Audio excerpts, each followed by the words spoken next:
नमस्कार दोस्तों, आप सभी का स्वागत है मेरे चैनल में। आज का दिन है भावनाओं से भरा, जब हम बप्पा को विदा करते हैं, लेकिन एक वादा लेकर अगले साल फिर आने का।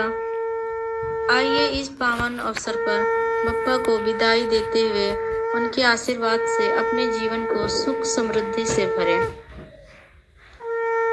तो जानते हैं आखिर हम बप्पा की विदाई क्यों करते हैं।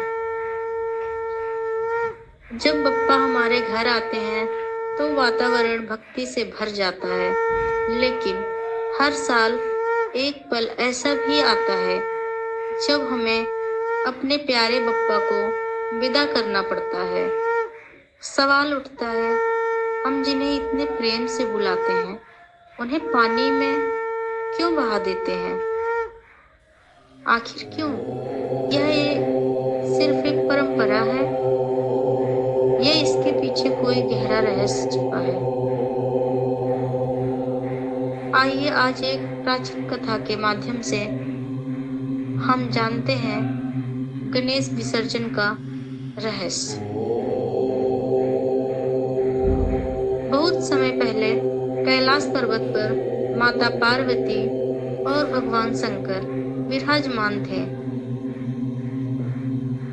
माता पार्वती ने गणेश जी से कहा, हे पुत्र, अब समय आ गया है, तुम लोगों के बीच जाओ और उनका कल्याण करो। गणेश जी ने पूछा, माता, क्या मैं हमेशा उनके साथ रहूंगा? माता मुस्कुराई और बोली, नहीं पुत्र, तुम्हें हर साल उनके पास जाना होगा, तुम्हें आना होगा, उनकी मनोकामनाएं पूरी करनी होगी और फिर लौट आना होगा। गणेश जी ने जिज्ञासा से पूछा, लेकिन क्यों माँ? लोग मुझे अपने घर लाते हैं, फिर मुझे जल में विसर्जित क्यों करते हैं? तभी भगवान शिव बोले, हे पुत्र, यही जीवन का सत्य है। जो जन्म लेता है उसे एक दिन विलीन होना ही पड़ता है।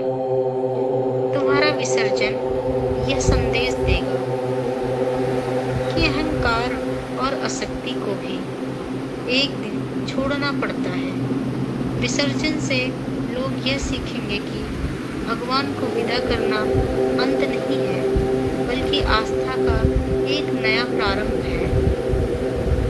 और तभी से यह परंपरा चली आ रही है।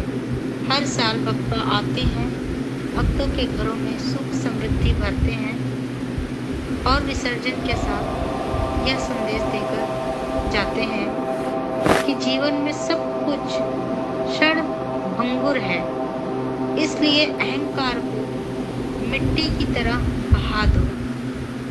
दोस्तों, विसर्जन सिर्फ धार्मिक नहीं बल्कि वैज्ञानिक दृष्टि से भी महत्वपूर्ण है। गणेश जी की प्रतिमा पहले सिर्फ मिट्टी की बनाई जाती थी। मिट्टी की प्रतिमा का पानी में मिलना हमें यह सिखाता है कि हमारा शरीर भी मिट्टी से बना है और यह एक दिन इसी मिट्टी में विलीन होगा।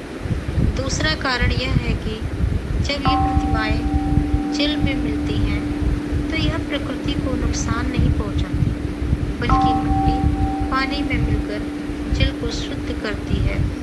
आजकल लोग पीओपी की प्रतिमाएं बनाते हैं, जो गलत है।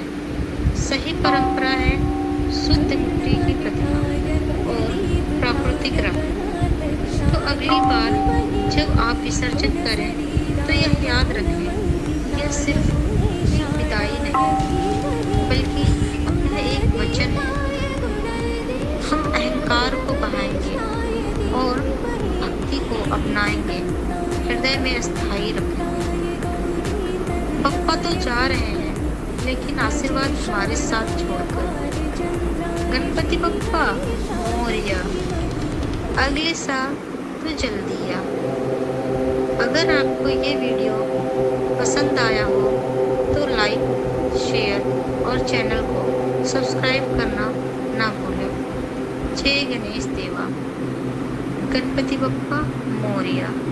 आओ बप्पा को विदा करते समय यह प्रण ले, भक्ति कभी न टूटे और अगले साल फिर मिलेंगे।